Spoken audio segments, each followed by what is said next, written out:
It makes sense, actually, maybe see if Mike Ryan wants to come up now, because I think, again, he can reflect on some of the things that Jerry was talking about as well. Thank you, Mr. Chairman. I'm Mike Ryan from National Grid. I think I agree with a lot of what Jerry said, but I'm not entirely sure.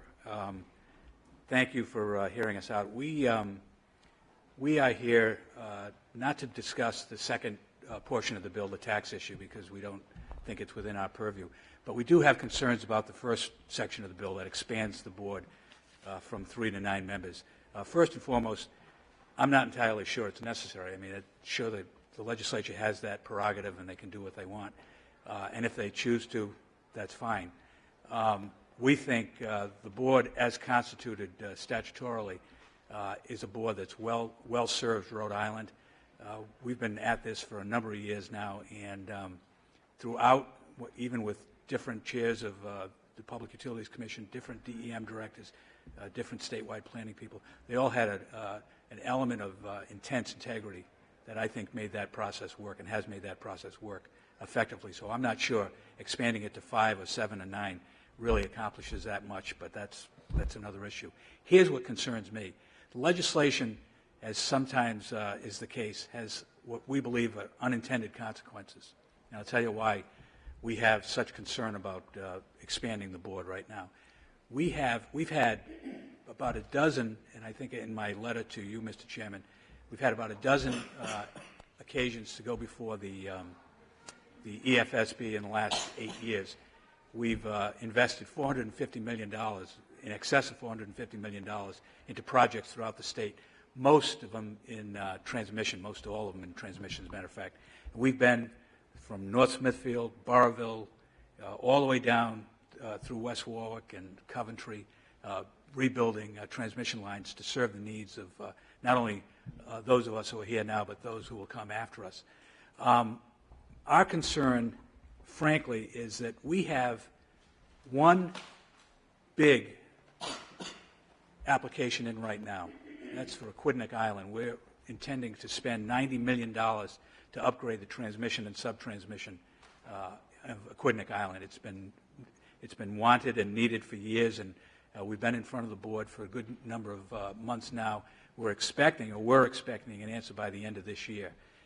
We are very unclear as to whether, if you expanded the board, whether we would have to start over with new members, which would delay that project at least another year, which we really, quite frankly, Quidnick Island can't afford, and we don't have that assurance.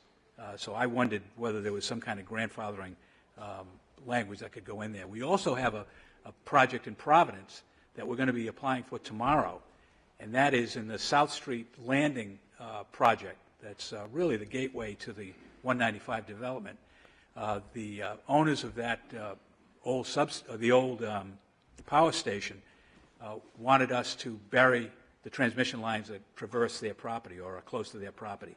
They're paying for it. They're ready to go. We're ready to go.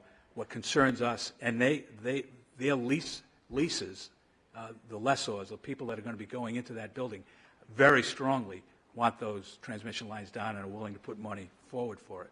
We're concerned that that project would be delayed, and if that's delayed, it could have some impact, unintended consequences for the city of Providence and the development of that whole parcel of property. I have great respect for Representative Kegel. I think he does a great job, and I like him, but I disagree with him on that aspect of the legislation, and I would hope that the committee would agree. Questions, Mr. Ryan? Representative Lombardi. How are you, sir? Sir? Good.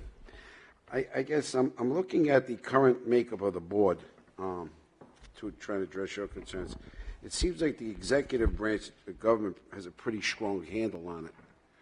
And then I notice in this language, they're giving the executive branch 3 public members to be appointed by the governor, and then 3 other people.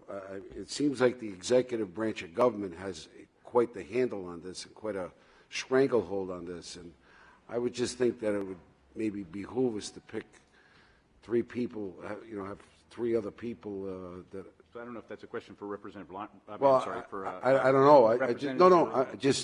The concern in its current form is very whatever the governor wants. That's what it seems like to me. And there's really no say for the public. And I just think that to expand the board, I think is a greater say, and maybe helps us finish with a better product. That's. I can't address the Yeah. legislative executive. Yeah, no, I'm just saying. But I know in the instance of the Water Board, Water Resources Board being represented on the committee, they are, I think they're called on many times to address environmental issues relative to any application that goes into the EFSB. So not having them as a member of the board doesn't necessarily mean at all that they don't have any expert testimony to be offered.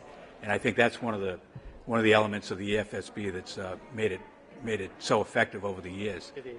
That is, there's an open field. Anybody who has, the EFSB has three things that they're concerned about. Number one, the need. Number two, the cost. And number three, the impact, environmental and otherwise. And I think they concentrate on those three issues, and they'll call in whoever they feel they need to get those answers. Yes. Mike, what was the first thing you said? You said the three things. I couldn't hear the first one. They look to cost Cost. of project, need, and impact. Yeah. Rep. Marcel. Mr. Ryan, on the grandfather issue, not the place to debate this, but I would assume that if Mr. Elmer is correct, you wouldn't really delay the process. You might just get new members, and you'd have to, the new members would have to catch up.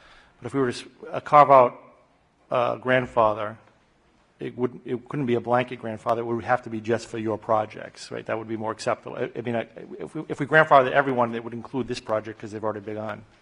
Well, I'm fine with that. Right. Okay. Okay. Thanks. Just wanted to make sure. Thanks.